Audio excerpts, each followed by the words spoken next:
if you are a PhD and you want to get a tenured professorship in the biological sciences, so you start off as a PhD who graduates, and now you want to be a professor, let's say at Harvard University in chemical biology or the biological sciences, what you have to do in order to get that position, you have 7 years. You have 7 years to publish a bunch of papers, and your papers have to be cited by your other peers.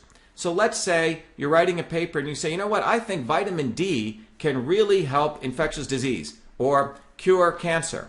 Well, if the peers who control the narrative on cancer do not believe in natural therapies, do not believe in sunshine, do not believe in vitamin D, they always believe in chemotherapy, guess what? A, your paper will never get published, or B, if it gets published, no one will refer to you.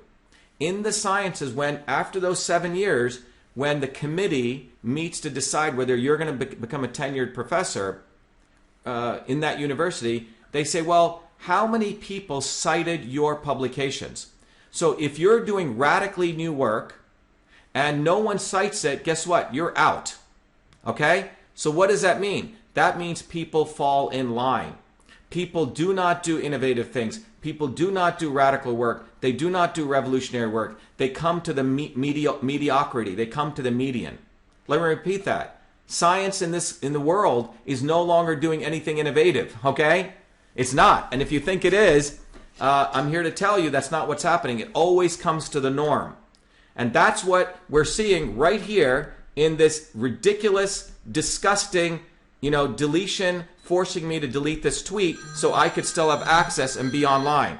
What you're seeing here is the fact that somebody, some call center worker working for Twitter, is making a decision because someone told them this is not truth. That's what's taking place. A few set of people are determining truth at the detriment of all of us. But the scientific establishment, getting back to that, has been completely centralized.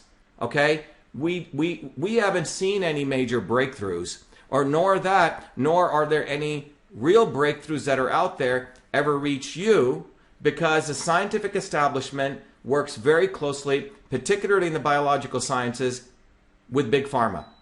So here you have the academics, the scientific establishment. By the way, it's all centralized. You can't be a little scientist in your lab anymore. I happen to be very fortunate because I invented, made some money, and I have the ability to go direct. I can articulate, and I have the degrees from MIT. So they're in a bit of a conundrum with me, okay?